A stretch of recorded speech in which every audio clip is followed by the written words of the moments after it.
Je m'appelle Jean-Pierre Sidois et je suis le directeur de SOS Grand Bleu. Et ça fait 28 ans maintenant que je suis le directeur des SOS Grand Bleu depuis la création de l'association. Donc la nature m'a toujours vraiment touché avec les animaux de la ferme. Ça a commencé tout petit comme ça. Et naturellement, je me suis engagé dans des associations après en grandissant. Et la création vient justement d'un constat qui avait été fait dans les années 88-89. On avait souvent des échouages de dauphins qui se faisaient en grand nombre et on a découvert que c'était la cause des filets dérivants qu'on employait beaucoup à l'époque en Méditerranée. C'est le maire de Saint-Jean-Cap-Ferrat à l'époque qui a lancé un petit peu l'alerte, voilà, qui était un lanceur d'alerte. Et moi à l'époque, je venais de quitter Greenpeace et il m'a demandé justement de venir prendre en charge l'association qu'il venait de créer. Il y a un conseil d'administration comme toutes les associations, et puis il y a des salariés, il y a 4 salariés, hein, et puis on a quelques bénévoles aussi. C'est uniquement la passion qui fait qu'on se forme naturellement, ou alors on a des cycles de formation. Pour les adhérents, on a tout un programme justement de manifestations, surtout des visites de musées ou des muséums, ou alors dans la nature avec des guides spécialisés, oui. Et puis on a un cycle de conférences aussi sur toute l'année avec divers conférenciers.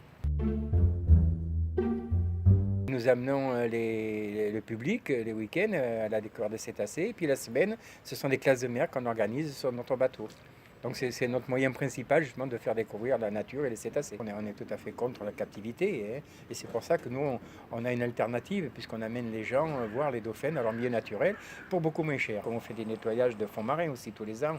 On organise avec à peu près 80 plongeurs des nettoyages de fonds marins un petit peu pour sensibiliser les plaisanciers qui sont dans la région et les vacanciers qui viennent à travers les médias, voilà.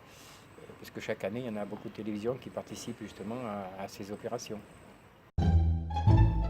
On ne sait pas ce qu'ont retenu les enfants qui viennent en classe de mer.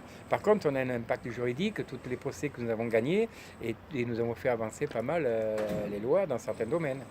Là, on a un vrai impact qui est quantifiable.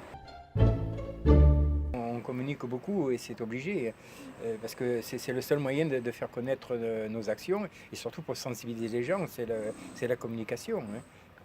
Absolument, et à travers Internet surtout, on a des personnes dont un bénévole qui est très spécialisé dans ce domaine et qui s'occupe de notre site Internet et puis qui s'occupe aussi de notre Facebook. On a un Facebook assez important, on a plus de 3000 abonnés sur notre Facebook, donc c'est un moyen de communication, oui. Et puis il y a bien sûr la presse qui régulièrement nous font des petits reportages. On a une action qui a marqué beaucoup l'association. C'est un delphinarium qui avait été construit à côté de Nantes, à Port-Saint-Père. Et nous avons attaqué ce delphinarium malgré qu'il ait été construit. Et nous avons gagné. Disons qu'on a empêché l'ouverture de ce delphinarium. Et après, le procès a duré pendant plus de 10 ans. Et au bout de 10 ans, il y a eu encore un procès. Ils ont rouvert le delphinarium. Donc nous, on a réattaqué. Et ils ont été obligés de fermer le delphinarium avec les dauphins dedans.